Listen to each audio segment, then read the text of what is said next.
Hello, friends. I, Dr. C.S. Prashant P. Patel, welcomes you in my YouTube channel PMP. તો વિદ્યાર્થી મિત્રો, FI BCom Gujarati medium banking અને વીમાના મૂળ તત્વના એમસીક્યુના સેકન્ડ પાર્ટમાં આપનું સ્વાગત છે. આઈ હોપ સો કે તમને ફર્સ્ટ પાર્ટમાં જે એમસીક્યુ કરાવ્યા તે તમને પસંદ આવ્યા હશે. તો સેકન્ડ પાર્ટને શરૂ કરીએ એમસીક્યુમાં જ, સેમ ટોપિક સબ્જેક્ટ. સૌથી પહેલો છે એમસીક્યુ, ડેશની સહાયથી સર્વ પ્રકારના દરિયાઈ જોખમો દૂર કરી સાહસિક વેપારીઓ માટે આંતરરાષ્ટ્રીય વેપારનો વિકાસ ગતિશીલ બનાવ્યો છે. દરિયાઈ વીમાના સહાયથી, આગના વીમાના સહાયથી, જીવન વીમાના સહાયથી કે ઉપરોક્ત એક પણ નહીં. ભાઈ, આંતરરાષ્ટ્રીય દરિયાઈ જોખમ કયા વીમાએ આપણને ઓછું કરીને આપ્યું છે? આપણને બધાને જ ખબર છે વેપારીઓને દરિયાઈ જોખમ ખૂબ વધારે છે જ્યારે તેઓ દરિયાઈ માર્ગથી સફર કરે છે. તો કયા વીમાએ તેમને જોખમ સામે રક્ષણ આપ્યું છે? બહુ સિમ્પલ એમસીક્યુ છે. ધ કરેક્ટ ઓપ્શન ઇઝ દરિયાઈ વીમા. દરિયાઈ વીમાના સહાયથી રક્ષણ સામે જોખમ સામે આપણને આંતરરાષ્ટ્રીય સ્તર પર રક્ષણ મળ્યું છે અને એનાથી જ વેપાર શું થયો છે? ગતિશીલ થયેલ છે. દરિયાઈ વીમાનું ઉદ્ભવ સ્થાન તરીકેનું માન કયા દેશને મળેલ છે? કયા દેશમાં દરિયાઈ વીમાની શરૂઆત થઈ હતી? ઇટલી, ફ્રાન્સ, ભારત કે America? The correct answer is Italy. Clear? ઇટલીમાં જ દરિયાઈ વીમાની પણ શરૂઆત થયેલી હતી અને આગના વીમાની પણ શરૂઆત થઈ હતી. વીમાના જે સ્તંભ કહેવાય તે ઇટલી દેશમાં જ સ્થાપિત થયા હતા તેવું આપણે કહી શકીએ. 1720ના સમય દરમિયાન દરિયાઈ પોલિસીની નોંધણીનું કાર્ય ડેશમાં થતું હતું.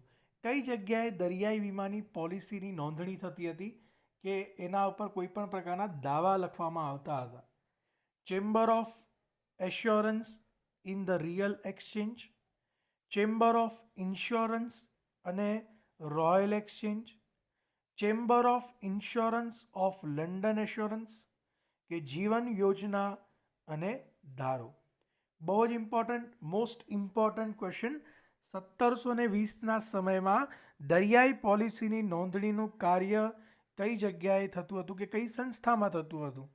The correct option is chamber of assurance in the royal exchange.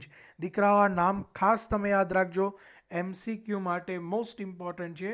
Chamber of assurance in the royal exchange.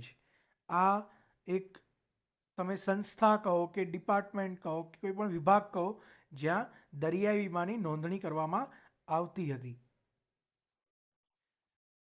કયા સમયમાં ઈસવીસન શ્રી લોઈડે વિદેશ વેપાર તેમજ વહાણોની અવર જવરની ખબર વ્યવસ્થિત રીતે વેપારીઓને પ્રાપ્ત થાય તે હેતુથી લોર્ડ્સ સમાચાર નામનું છાપું પ્રસિદ્ધ કરવાનું શરૂ કર્યું? કયા વર્ષમાં આ છાપાની શરૂઆત થઈ હતી જેથી કરીને વીમાની માહિતી લોકોને સુધી પહોંચે, વેપારીઓ સુધી દરિયાઈ વીમાની પ્રસિદ્ધિ થાય? તો આ પેપર, આ છાપું કયા સમયમાં આવ્યું હતું? 1696, 1698, 1700 કે 1702? વર્ષ યાદ રાખજો દીકરાઓ, 1696. 1696માં આ પેપરની શરૂઆત થઈ હતી. પેપરનું નામ પણ યાદ રાખજો, લોઈડ સમાચાર. અને એના સ્થાપક કોણ છે સમાચારના? લોઈડ પોતે. ક્લિયર? એમના નામથી એમને પોતાનું સમાચાર પત્ર શરૂ કર્યું હતું જેમાં દરિયાઈ વીમા વિશે બધી માહિતી વેપારીઓ સુધી પહોંચાડવામાં આવતી હતી. 1963માં દરિયાઈ વીમાનો કાયદો ભારતમાં પસાર કરવામાં આવ્યો, જેનો અમલ ક્યારથી થયેલ છે? ચાલો, 1963માં આપણા ત્યાં દરિયાઈ વીમાની શરૂઆત થઈ, પરંતુ પરફેક્ટ ડેટ કઈ છે કે ભાઈ દરિયાઈ વીમો આપણા દેશમાં લાગુ કરવામાં આવે કે જેને લેવો હોય તે લઈ શકે છે કાનૂની તौर પર? 3 ઓગસ્ટ 1963, 4 ઓગસ્ટ, 5 ઓગસ્ટ કે 1 August? The correct answer is 1 August 1963ના દરિયાઈ વીમાનું અમલ આપણા દેશની અંદર, ભારત દેશની અંદર કરવામાં આવેલો હતો. એટલે દરિયાઈ વીમો આપણા ત્યાં હજી એટલો જૂનો નથી થયો. 40-50 વર્ષનો જ સમય છે દરિયાઈ વીમાને આવે. કોઈ પણ પ્રકારનો વીમાનો કરાર એ પરસ્પર વિશ્વાસ, સદ્ભાવના, પ્રામાણિકતા અને ભરોસાના પાયા પર આધારિત કરાર છે. આ વિધાન કયો સિદ્ધાંત દર્શાવે છે? વીમા યોગ્ય હિતનો સિદ્ધાંત, નુકસાન વળતરનો સિદ્ધાંત, સંપૂર્ણ ભરોસાનો સિદ્ધાંત કે હક બદલાનો સિદ્ધાંત? એકબીજાનો વિશ્વાસ ટકાવી રાખો એ છે સંપૂર્ણ ભરોસાનો સિદ્ધાંત. ડેશ એટલે જહાજના અંતિમ મુકામમાં ફેરબદલી. જહાજના અંતિમ મુકામમાં ફેરબદલી થતી હોય તેને તમે શું કહો છો? માર્ગાંતર, સફરમાં બદલી, ઢીલ કે જહાજની સમુદ્ર યોગ્યતા? બહુ જ નિયર બાય ઓપ્શન છે. ક્લિયર? કે અંતિમ મુકામમાં ફેરબદલી. ધ કરેક્ટ ઓપ્શન ઇઝ સફરમાં બદલી. દીકરાઓ માર્ગાંતર ટીક નહીં કરી દેતા. સફરમાં બદલી એટલે કે તમારી જે અંતિમ મુકામ છે, તમારી જે મંજિલ છે, તમારે જવાનું છે યુએસએ, તમે યુએસએના બદલે યુકે જતા રહો છો, ઇંગ્લેન્ડ જાઓ છો, તો તમે તમારો મુકામ જ બદલી દીધો. તો અંતિમ મુકામમાં તમે ફેરબદલી કરો છો. ડેશ એટલે જહાજના માર્ગની ફેરબદલી. માર્ગાંતર, સફરમાં બદલી, ઢીલ કે જહાજની સમુદ્ર યોગ્યતા? બહુ જ સિમ્પલ MCQ છે. Correct option is માર્ગાંતર.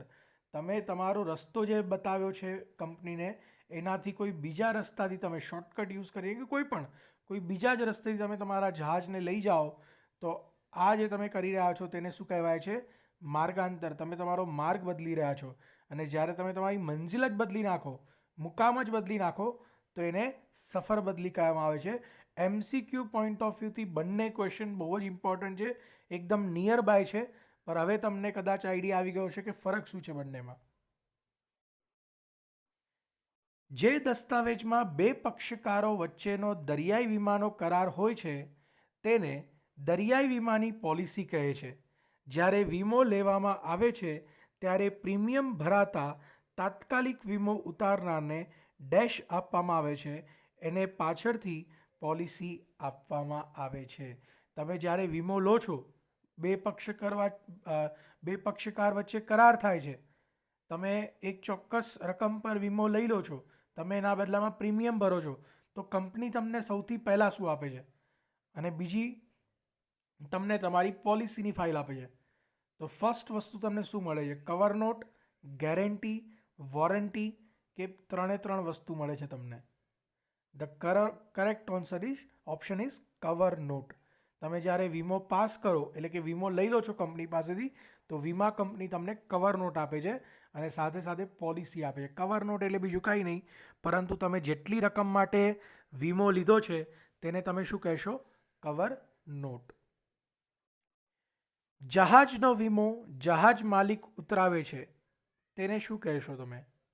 માલની પોલિસી, જહાજની પોલિસી, નૂરની પોલિસી કે સમયની પોલિસી?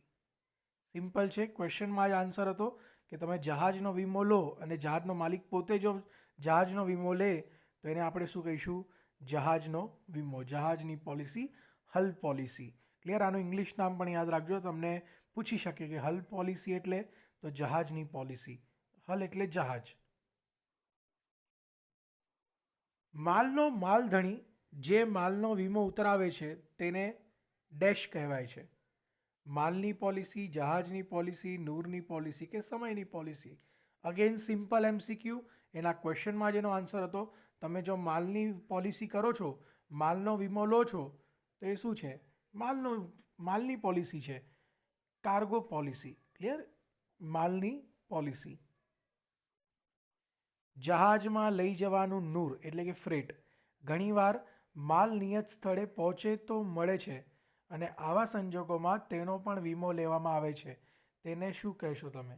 ક્લિયર? ઘણીવાર કેવું હોય કે તમે તમારું જહાજ ચલાવો છો, તમે અહીંયાથી ભારતથી અમેરિકા તમે તમારું જહાજ લઈને જાઓ છો, એ જહાજની અંદર ઘણા બધા વેપારીઓ પોતાનો સામાન ચડાવશે અને તમારું જહાજ એ સામાન લઈને અમેરિકા જશે અને આ બધા જે તમારા જહાજમાં સામાન રાખે છે તો એનું તમને ભાડું મળશે, નૂર મળશે, ફ્રેટ મળશે.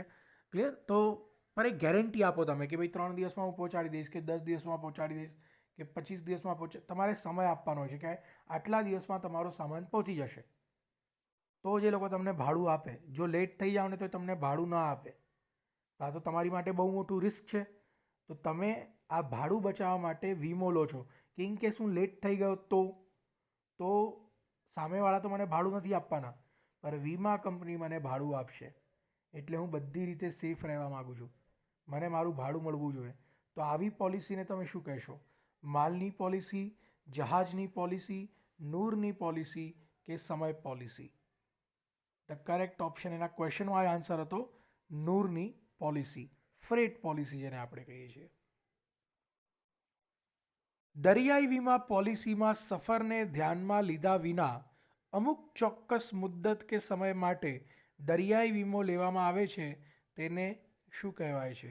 સફર પોલિસી, મૂલ્યાંકિત પોલિસી, સમય પોલિસી કે સંયુક્ત પોલિસી?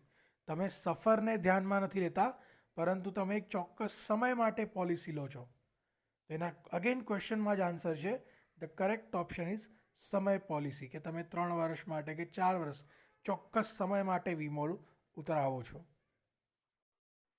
જે પોલિસીમાં માલનો વીમા અમુક બંદર સુધીની ચોક્કસ સફર પૂરતો જ ઉતારવામાં આવે તો તેને તમે શું કહેશો? સફર પોલિસી, સંયુક્ત પોલિસી, મૂલ્યાંકિત પોલિસી કે અમૂલ્યાંકિત પોલિસી? ઘણા ખરા લોકો કેવા હોય કે પોતાના જહાજનો વીમો ના ઉતરાવે. એને એવું લાગે કે ભાઈ મારા જહાજને નુકસાન થવાનું નથી, હું તો બહુ સારો કેપ્ટન છું, સારો ડ્રાઈવર છું, મારાથી તો નુકસાન નહીં થશે, તો હું શું કરાવું વીમામાં પૈસા બગાડું. હવે એનું જહાજ જે છે એક ચોક્કસ રસ્તા પર જ ચાલે છે. હવે અચાનકથી એને કોઈ મોટો કોન્ટ્રાક્ટ મળી ગયો, એક જ કોન્ટ્રાક્ટ કે એને અમેરિકા સુધી એનું જહાજ લઈ જવાનું છે. ના, હવે એને ડર લાગશે કે અત્યાર સુધી એ ભારતની અંદર જ પોતાનું જહાજ ચલાવતો હતો એટલે એને ડર નહીં હતો. હવે જ્યારે તમે અમેરિકા સુધીનો સમય એ સફર કરશો તો ઘણા બધા ખતરા વચ્ચે આવશે. તો તમે 3-4 વર્ષનો તો વીમો લેવાના નથી, કેમ કે અમેરિકા તમે એક જ વાર જવાના છો, પછી પાછા ઇન્ડિયામાં જ ફરવાનું છે. તો તમે 3-4 વર્ષનો વીમો લઈને શું કરશો? તો આવા સમયે તમને કઈ પોલિસી કામ લાગે છે? સફર પોલિસી, કે એક સફર માટે વીમો ઉતારી દે કે આ સફરમાં જો કંઈ થાય તો પૈસા આપજે, નહીં તો પછી પોલિસી ખતમ. ક્લિયર? તો ઓપ્શન છે સફર પોલિસી, સંયુક્ત પોલિસી, મૂલ્યાંકિત પોલિસી અને અમૂલ્યાંકિત પોલિસી. કરેક્ટ ઓપ્શન ઇઝ સફર પોલિસી. તમે ફક્ત એક અમુક ચોક્કસ સફર માટે જ પોતાનો વીમો લો છો. ડેશ પ્રકારની દરિયાઈ વીમા પોલિસીમાં નિશ્ચિત સમય તથા સફર માટે વસ્તુનો વીમો લેવામાં આવે છે? અનામી પોલિસી, સંયુક્ત પોલિસી, મૂલ્યાંકિત પોલિસી કે અમૂલ્યાંકિત પોલિસી? કયા પ્રકારની દરિયાઈ વીમા પોલિસીમાં નિશ્ચિત સમય તથા સફર બંને વસ્તુ એના અંદર આવી જાય? તો એના નામમાં જ છે બંને, એટલે કે સંયુક્ત. ધ કરેક્ટ ઓપ્શન ઇઝ સંયુક્ત પોલિસી, જેમાં સફર અને સમય, આપણે આગળના બંને એમસીક્યુ છે આ સમય પોલિસી અને સફર પોલિસી. તો જો આ બંનેનું કોમ્બિનેશન તમારી પોલિસીમાં હોય, બંનેનું મિશ્રણ હોય, તો આવી પોલિસીને આપણે કહીએ છીએ સંયુક્ત પોલિસી, કે તમે સમય અને સફર બંને પોલિસી લીધેલી છે. વીમો લેતી વખતે વીમા વસ્તુનું મૂલ્ય નક્કી કરવામાં આવે અને નુકસાન વળતર ચૂકવતા તે મૂલ્ય ધ્યાનમાં લેવામાં આવે તો તેને તમે શું કહેશો? અનામી પોલિસી, નૂરની પોલિસી, મૂલ્યાંકિત પોલિસી કે અમૂલ્યાંકિત પોલિસી?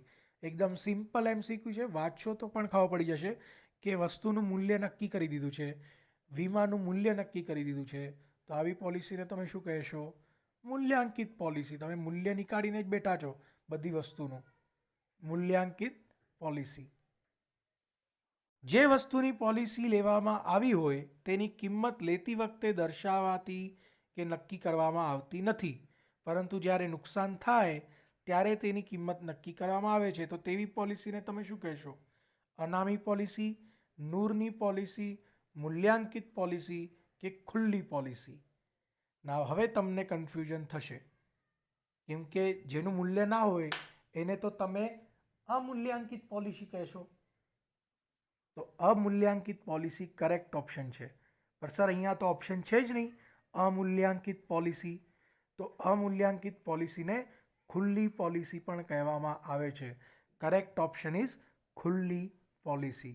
અમૂલ્યાંકિત પોલિસી યાદ રાખજો દીકરાઓ, ખુલ્લી પોલિસી તમે નામ યાદ રાખજો. દરિયાઈ પોલિસીમાં જહાજનું નામ, સફરનું નામ કે કેટલીક વાર તો સફરનો માર્ગ પણ જણાવવામાં આવતો નથી. આવી નામ વગરની પોલિસીને શું કહેશો તમે? અનામી પોલિસી, સમૂહ પોલિસી, નામવાળી પોલિસી કે ખુલ્લી પોલિસી? અગેન સિમ્પલ ક્વેશ્ચનમાં જ આન્સર હતો અનામી પોલિસી. જો એનું નામ જ ના હોય તો તે પોલિસી કેવી છે? અનામી પોલિસી. જે વીમા પોલિસીમાં જહાજનું નામ, સફરનું નામ, માલની જાત તથા જથ્થાનું વર્ણન અને માર્ગ વગેરે જણાવવામાં આવ્યું હોય તો તેને તમે શું કહેશો? અનામી પોલિસી, સમૂહ પોલિસી, નામવાળી પોલિસી કે ખુલ્લી પોલિસી? સિમ્પલ વન, નામવાળી પોલિસી, જેમાં બધું જ પહેલેથી તમે જણાવી દો છો. જો ઘણા ખરા એમસીક્યુ તો તમને ક્વેશ્ચનમાં જવાબ આપી દેશે. જો તમે લોજિકલી એને વાંચશો અને એના ઓપ્શનને કનેક્ટ કરવાની કોશિશ કરશો. જુદા જુદા જહાજની જુદી જુદી પોલિસી લેવાના બદલે જહાજના સમગ્ર કાફલાની એક જ પોલિસી લેવામાં આવે તો તેને તમે શું કહેશો? તમારી પાસે 50 જહાજ છે તો 50 અલગ અલગ પોલિસી લેવાની શું જરૂર છે? 50 ફાઇલ સાચવીને શું કરશો? એના કરતાં એક જ ફાઇલમાં બધું ઉતારી દો ને. તો આવી પોલિસીને તમે શું કહેશો? તરતી પોલિસી, સમૂહ પોલિસી, નામવાળી પોલિસી કે આવરિત પોલિસી? તો કરેક્ટ ઓપ્શન છે સમૂહ પોલિસી. એક સાથે બધું લઈ લો, બેસ્ટ. એક જ ફાઇલમાં બધા જ જહાજની પોલિસી આવી જાય. બહુ લાંબો જ ક્વેશ્ચન છે, ધ્યાનથી વાંચીએ. જે વેપારીને દરિયાઈ માર્ગે મોટી કિંમતનો માલ છૂટક છૂટક મોકલવાનો હોય તે એક મોટી રકમની દરિયાઈ પોલિસી લે છે. આ પોલિસીમાં સામાન્ય વીમાની વિગતો હોય છે, પરંતુ જહાજનું નામ, કયા માલનો વીમો ઉતારવામાં આવ્યો છે તે ચોક્કસ રીતે દર્શાવવામાં આવતું નથી. જેમ જેમ વેપારી માલની નુકસાન કરે તેમ તેમ વીમા રકમમાંથી માલ જેટલી કિંમત બાદ થાય છે અને બાકીની વીમા રકમ રહે છે. તો આ પોલિસીને તમે શું કહેશો? જો દીકરા આખા ક્વેશ્ચનને હું તમને એક શોર્ટમાં સમજાવી દઉં કે તમારી પાસે 2 કરોડ રૂપિયાનો સામાન છે, બરાબર, વસ્તુ કે માલ છે. એ તમે વેચશો કોઈને પણ. હવે 2 કરોડનો એકસાથે તો વેચાવાનો નથી. કોઈ 50,000નો લઈ જશે, કોઈ 2 લાખનો લઈ જશે, કોઈ 5 લાખનો લઈ જશે, ટુકડા ટુકડામાં વેચાશે. તો તમે જ્યારે સામાન મોકલો છો જહાજમાં તમારા ગ્રાહક સુધી તો એ તો ટુકડા ટુકડામાં જાય છે. તો શું તમે દર વખતે પોલિસી લેવા જશો કે આજે મારો 2 લાખનો સામાન દરિયામાં જાય છે, 2 લાખની પોલિસી આપો? પછી 4 લાખનો જાય છે, 4 લાખની પોલિસી આપો? તો શું તમે ખાલી પોલિસી જ લેતા રહેશો? તો આવી એક નવી પોલિસી છે જેમાં તમને આખા જ ગોડાઉનમાં જેટલો સામાન હોય બધાનો વીમો ઉતારવા મળે અને પછી જેમ જેમ સામાન જતો જાય તેમ તેમ રકમ ઓછી થતી જાય વીમાની. તો આવી પોલિસીને તમે શું કહો છો? ઓપ્શન છે તરતી પોલિસી, સમૂહ પોલિસી, નામવાળી પોલિસી કે પછી આવરિત policy? The correct option is તરતી policy.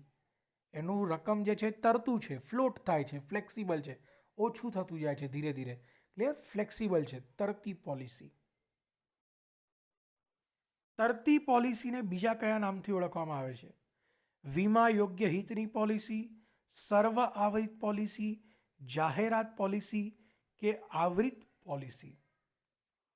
The correct option is જાહેરાત પોલિસી.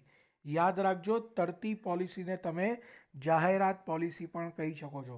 જેવી રીતે આગળ મેં તમને કહ્યું હતું કે ભાઈ તમે જે અમૂલ્યાંકિત પોલિસી છે જેનું મૂલ્ય ના લગાવી શકાય તેને ખુલ્લી પોલિસી પણ કહી શકાય. તેવી રીતે સેમ અહીંયા પણ યાદ રાખજો, તમારી જે તરતી પોલિસી છે તેને તમે જાહેરાત પોલિસી પણ કહી શકો છો. Most important MCQ. દરિયાઈ વીમામાં કેટલીક વાર વીમા યોગ્ય હિત ન હોય એવી વસ્તુની પોલિસી પણ આપવામાં આવે છે જેને ડેશ પોલિસી કહેવામાં આવે છે. વીમા યોગ્ય હિતની પોલિસી, સર્વ આવરિત પોલિસી, જાહેરાત પોલિસી કે આવરિત પોલિસી? તમારા જનરલી કેવું હોય, વીમો એ જ વસ્તુ પર લેવાય જે વસ્તુ તમારી પોતાની હોય, પણ ઘણીવાર કંપની એવા વસ્તુ પર પણ તમને વીમો લેવાની પરવાનગી આપે જે તમારી ના હોય. તો એવી પોલિસીને તમે શું કહેશો? તો તેવી પોલિસીને કહેવાય વીમા યોગ્ય હિત વગરની પોલિસી. અહીંયા એમસીક્યુમાં દીકરા ઓપ્શનમાં થોડો કરેક્શન છે, વીમા યોગ્ય હિત વગરની પોલિસી. ક્લિયર? ઓપ્શન છે વીમા યોગ્ય હિત વગરની પોલિસી. તો આ એક એરર છે, અહીંયા ધ્યાન આપજો. વીમા યોગ્ય હિત વગરની પોલિસી. ક્લિયર? વીમા યોગ્ય હિત પોલિસી નહીં, વીમા યોગ્ય હિત વગરની પોલિસી. વીમા યોગ્ય હિત વગરની પોલિસીને તમે બીજા કયા નામથી ઓળખો છો? માનાર્થ પોલિસી, સર્વ આવરિત પોલિસી, નાણાં પોલિસી કે પછી આવરિત પોલિસી? આ ખાસ યાદ રાખજો, માનાર્થ પોલિસી. ક્લિયર? વીમા યોગ્ય હિત વગરની પોલિસી. તમારી વસ્તુ ના હોય તો પણ તમે વીમો લો છો તો એને તમે માનાર્થ પોલિસી પણ કહી શકો. વીમા યોગ્ય હિત વગરની પોલિસી. યાદ રાખજો દીકરાઓ, વીમા યોગ્ય હિત પોલિસી નહીં, વીમા યોગ્ય હિત વગરની પોલિસી. વસ્તુનું ઉત્પાદન થાય ત્યાંથી શરૂ કરીને ઉત્પાદિત વસ્તુ નિશ્ચિત સ્થળે પહોંચે ત્યાં સુધીના બધા જ પ્રકારના જોખમને સમાવી લે તો તેવી પોલિસીને તમે શું કહેશો? માનાર્થ પોલિસી, સર્વ આવરિત પોલિસી, નાણાં પોલિસી કે પછી આવરિત policy? The correct option is સર્વ આવરિત પોલિસી. તમે તમારા ફેક્ટરીમાં ઉત્પાદન કરો, એને ટ્રકમાં નાખો, ગોડાઉનમાં રાખો, ગોડાઉનથી બંદરગાહ પર લઈ જાઓ, બંદરગાહથી જહાજમાં ચડાવો, જહાજથી સામેવાળાના ત્યાં પહોંચાડો, સામેવાળાના ગોડાઉનમાં સામાન જતો રહે. આ દરમિયાન કોઈ પણ જગ્યાએ નુકસાન થાય તો તમને વીમા કંપની પૈસા આપશે. ફક્ત દરિયામાં જ નહીં, કોઈ પણ જગ્યાએ નુકસાન થાય, તમારા ફેક્ટરીથી સામેવાળાના ફેક્ટરી સુધી, તો એને કહેવાય સર્વ આવરિત પોલિસી. કેમ કે એમાં બધું જ આવરી લેવામાં આવ્યું છે, ફક્ત દરિયાનું નુકસાન નહીં, બધું જ. સર્વ આવરિત પોલિસી. આ પોલિસી વિદેશી હુંડિયામણના દરમાં થતા ફેરફારો સામે રક્ષણ આપે છે. વીમા કંપની વેપારીઓને વિદેશી ચલણમાં એટલે કે પાઉન્ડ, ડોલર જેવી કરન્સીમાં પોલિસી કાઢી આપે છે. આવી પોલિસીને તમે શું કહેશો? માનાર્થ પોલિસી, સર્વ આવરિત પોલિસી, નાણાં પોલિસી કે આવરિત પોલિસી? બહુ સિમ્પલ એમસીક્યુ છે, એના ક્વેશ્ચનમાં જ તમને આન્સરનો આઈડિયા આવી ગયો છે. નાણાં પોલિસી. તમે વિદેશી નાણાંમાં તમે પોલિસી લો છો, ઇન્ડિયામાં બેઠા બેઠા ડોલર કે પાઉન્ડમાં તમે પોલિસી ઉતારો, તો આ કેવી પોલિસી છે? નાણાં પોલિસી. તમે વિદેશી કરન્સી જે છે એનો ફાયદો લેવા માગો છો. અમેરિકા જેવા ધનાઢ્ય દેશમાં શ્રીમંત લોકો આનંદ પ્રમોદ કરવાના ઉદ્દેશથી નૌકા વિહાર કરવા માટે નાની નૌકાઓ કે હોડીઓ એટલે કે યેચ રાખતા હોય છે. આવી નૌકાઓને જોખમ સામે રક્ષણ મળે તે હેતુથી જે પોલિસી લેવામાં આવે છે તેને તમે શું કહેશો? એટલે તમે મૂવીમાં જોઈ છે, સફેદ કલરની બોટ હોય, એકદમ એના અંદર ઘણી બધી ફેસિલિટી હોય, ડિસ્કોથેક હોય, બાર હોય, બહુ જે બિઝનેસમેન હોય તે લોકો આવી સફેદ બોટ રાખતા હોય છે.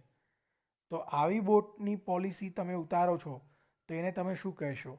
આનંદ પ્રમોદ નૌકા પોલિસી, સર્વ આવરિત પોલિસી, નાણાં પોલિસી કે આવરિત પોલિસી? તમે એને એન્ટરટેનમેન્ટ માટે લીધી છે, આનંદ પ્રમોદ, તો કરેક્ટ ઓપ્શન છે આનંદ પ્રમોદ નૌકા પોલિસી.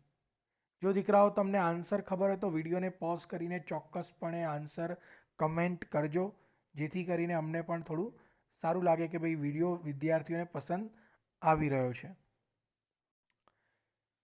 ત્યારબાદ એમસીક્યુ છે, જે માલ કે વસ્તુ માટે વીમો લીધેલો હોય તેની પાકતી મુદ્દત પહેલાં તે માલ તેના નિયત સ્થાને ન પહોંચ્યો હોય અને તેની કોઈ માહિતી પ્રાપ્ત ન હોય, અર્થાત તે ગુમ થઈ ગયો છે, કોઈ અન્ય કારણ છે, તેની માહિતી નથી, તેમ છતાં આ શરત હેઠળ વીમાદાર વીમા કંપની પાસેથી માલ પેટે નાણાં મેળવવા હકદાર બન્યો છે. તો એ શરત કઈ છે?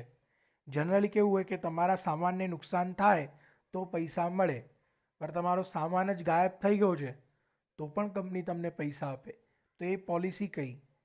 ઇંચામરી શરત, એટલે કે એ શરત કઈ છે? ઇંચામરી શરત, ગુમ કે નિર્ગુમ શરત, પર અને પરથી શરત, કે ગોદામ સફર શરત? સિમ્પલ, એના ક્વેશ્ચનમાં જ આન્સર તમને આઈડિયા આવી જશે. ગુમ કે નિર્ગુમ શરત. એક ગોદામ પરથી માલને વહાણ પર ચડાવાય છે. આ માલ નિયત સ્થાને પહોંચાયા બાદ તેને ગોદામ એટલે બીજા ગોદામ પર મોકલાય છે. આ ગાળા દરમિયાન માલના જોખમ સામેના વીમાની શરતને કઈ શરત એવું નામ અપાય છે? ગોદામ પરથી માલને વહાણ પર ચડાવો છો તમે અને નિયત સ્થાને પહોંચ્યા બાદ તેને બીજા ગોદામમાં મોકલાય છે. તો આ ગાળા દરમિયાન જે જોખમ તમને થાય તો વીમા કંપની તમને પૈસા આપશે. તો આ શરત કઈ છે? ઇંચામરી શરત, ગોદામથી ગોદામની શરત, પર અને પરથી શરત, કે પછી ગોદામથી સફર શરત? સિમ્પલ ઓપ્શન, ગોદામથી ગોદામની શરત. કે ભાઈ એક ગોદામથી બીજા ગોદામ સુધી કઈ થશે તો તમને પૈસા મળશે. તો આ શરત શું છે? ગોદામથી ગોદામ શરત. દરિયાઈ માર્ગે મોકલેલો માલ સહી સલામત બંદર પર આવે ત્યાંથી શરૂ કરીને અન્ય સ્થળે લઈ જવાય તે ગાળામાં વીમાના અપાતા રક્ષણને પર અને પરથી શરત કહેવાય છે. ક્લિયર? અહીંયા તમને મેં ઓપ્શન સાથ, એકચ્યુઅલી મારે તમને ડેશ આપવાનો હતો પણ મને એવું લાગ્યું કે અહીંયા ઓપ્શન તમને આપી દેવા જોઈએ જેથી કરીને કન્ફ્યુઝન નહીં થાય ગોદામથી ગોદામ અને પરથી. કે ભાઈ દરિયાઈ માર્ગે મોકલેલો માલ સહી સલામત બંદર પર આવે ત્યારથી શરૂ કરીને અન્ય સ્થળે લઈ જવાય તે ગાળામાં વીમાના અપાતા રક્ષણને પર અને પરથી શરત કહેવાય છે. ધ કરેક્ટ ઓપ્શન ઇઝ પર અને પરથી શરત. તમે જો આ બંને, હવે અહીંયા મારે તમને ડેશ આપવાનું હતું પણ તો પણ મેં નથી આપ્યું. એનું કારણ એ છે કે તમે આ બંનેને સેમ નહીં સમજતા. ગોદામમાં જે કેવું છે, એક ગોડાઉનથી બીજા ગોડાઉન, જ્યારે પર અને પરથી શરત શું કહે છે કે બંદર પર, તમારું જે બંદરગાહ છે, દરિયાઈ માર્ગે મોકલેલ માલ સહી સલામત બંદર પર આવે ત્યાંથી શરૂ કરીને, એટલે બંદરથી શરૂ થાય, ના કે ગોદામથી. ક્લિયર? તમે ગોદામથી ગોદામ અને પરથી સમજો. ગોદામથી ગોદામ કેવું હોય કે તમારા ફેક્ટરીમાંથી સામાન નીકળીને પહેલાં તો બંદરગાહ પર આવશે, બંદરગાહથી જહાજ પર, જહાજથી મારા બંદરગાહ પર, મારા બંદરગાહથી મારી ફેક્ટરીમાં, એટલે છેક ગોદામથી ગોડાઉન વચ્ચે કંઈ થાય ને તો પણ તમને પૈસા મળે. તો એને ગોદામથી ગોદામની શરત કહેવાય. પરંતુ આ પર અને પરથી શરત શું છે?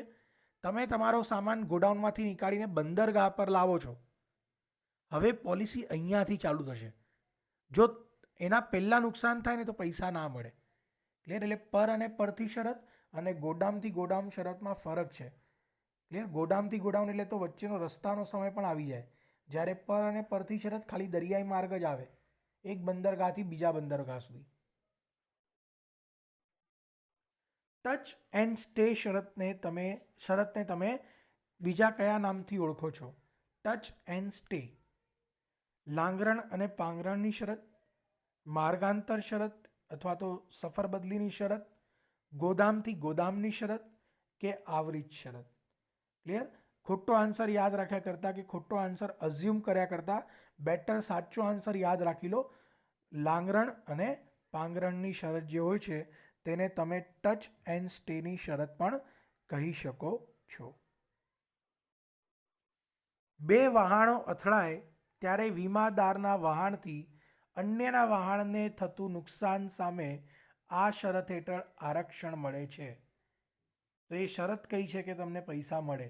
દાવો અને શ્રમ અંગેની શરત, પુનઃવીમા શરત, કચડી નાખતી શરત, કે નોંધ કે યાદીની શરત? ધ કરેક્ટ ઓપ્શન ઇઝ કચડી નાખતી શરત. કચડી નાખતી શરત હોય એટલે તમે કોઈને નુકસાન પહોંચાડો તો તમને તમારા જહાજના પણ પૈસા મળે અને સામેવાળાને જે નુકસાન થયું છે થર્ડ પાર્ટી ઇન્સ્યોરન્સ એ પણ એને મળશે. કચડી નાખતી શરત. કઈ શરત હેઠળ કંપનીની જવાબદારી અંગેની પૂરતી માહિતી આપવામાં આવે છે. આ શરત જો ન હોય તો પૂરેપૂરી નુકસાની કે વીમાની રકમ કદાચ વીમાદારને ન પણ મળે, પરંતુ આ શરત હેઠળ કંપની વીમાદારને પૂરેપૂરી રકમ ચૂકવવા માટે જવાબદાર છે. તો એ શરત કઈ છે? દાવો અને શ્રમ અંગેની શરત, પૂર્ણ વીમા શરત, કચડી નાખતી શરત કે નોંધ કે યાદીની શરત. તો કરેક્ટ ઓપ્શન છે દાવો અને શ્રમ અંગેની શરત, કે ભાઈ તમે માહિતી ન આપી હોય તો પણ તમને પૈસા મળશે. ક્લિયર? દાવો અને શ્રમ અંગેની શરત. વીમા કંપનીને જ્યારે એમ લાગે છે કે નુકસાનની સામે ચૂકવવા પાત્ર વીમાની રકમ ઘણી વધી જશે, ત્યારે તે બીજી કંપની સાથે બીજો વીમો લે છે. તો તેને તમે શું કહેશો? પૂર્ણ વીમો, સાતત્ય વીમો, પરિત્યાગ વીમો કે સર્વ જોખમ માટેનો વીમો? તો કરેક્ટ ઓપ્શન છે પૂર્ણ વીમો. જ્યારે કંપનીને એવું લાગે કે ભાઈ બહુ મોટો વીમો, સમજો કે હું કંપની પાસે જાઉં છું, મેં મારા જહાજનો વીમો લીધો 5 કરોડ રૂપિયાનો. હવે 5 કરોડ કોઈ નાની રકમ નથી. ઇન કેસ મારું જહાજ ડૂબી ગયું તો કંપની 5 કરોડ મને આપશે ક્યાંથી? એટલો તો એનો ધંધો નથી. તો એ લેવા માટે લઈ તો લે, કેમ કે પ્રીમિયમ પણ કંપનીને બહુ સારું મળે. મેં 5 કરોડનો વીમો લીધો છે તો હું દર વર્ષે કંપનીને 5-6 લાખનું તો પ્રીમિયમ ભરીશ. તો આવક પણ તો બહુ સારી છે કંપનીને, પર ડર પણ એટલો જ છે કે કંઈ થઈ ગયું તો આવા સમયે કંપની શું કરે? પોલિસી લઈ લે, એ અપાવી દે, ગ્રાહકને તો છૂટો કરી દે, લઈ જાજા. પછી એ કંપની છે ને બીજી કંપની સાથે કોન્ટેક્ટ કરે કે ચાલ ને આપણે શેરિંગ કરી લઈએ, નુકસાન થયું તો અડધું અડધું આપી દઈશું, અને જે આ પ્રીમિયમ આવે એ પણ અડધું અડધું, એટલે ફાયદો પણ અડધો અડધો, નુકસાન પણ અડધું અડધું. તો આવા શરતને તમે પૂર્ણ વીમાની શરત કહો છો. કંપની આવું કરતી હોય છે. વીમા કંપનીએ કયા શરત હેઠળ ઓછામાં ઓછી ચૂકવવા પાત્ર રકમનો ઉલ્લેખ કરવામાં આવે છે? સાતત્ય શરત, નોંધ કે યાદીની શરત, દાવો અને શ્રમ અંગેની શરત કે પછી પરિત્યાગ શરત? કઈ શરત હેઠળ ઓછામાં ઓછી ચૂકવવા પાત્ર રકમનો ઉલ્લેખ કરવામાં આવે? કંપનીએ એટલું તો આપવું જ પડશે, મિનિમમ આટલું પેમેન્ટ તો કરવું જ પડશે. તો તે શરત છે નોંધ કે યાદીની શરત. આ શરત હેઠળ કંપનીએ એક ચોક્કસ રકમ તો જે વીમો લેનાર છે એને આપવી જ પડશે જો એને નુકસાન થાય તો, ઓછામાં ઓછી.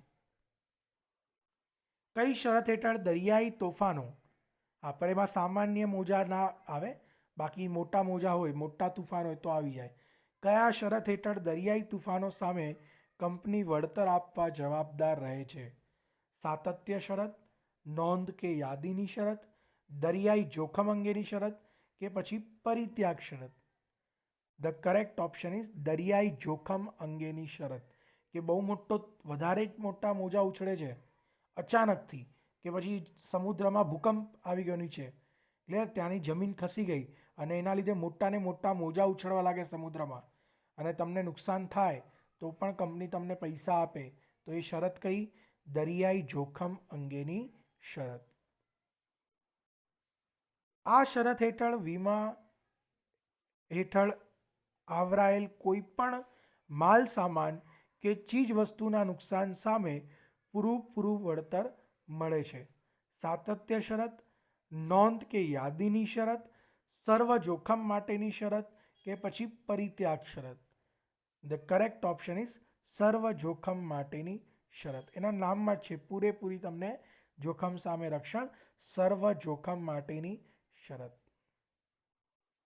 FGA શું છે? FGA વિશિષ્ટ સરેરાશ પેટે મુક્તિની શરત, જપ્તી કે જૂટ પેટે મુક્તિની શરત, વિદેશી સામાન્ય સરેરાશ શરત કે પછી મૂળભૂત કરારનામું?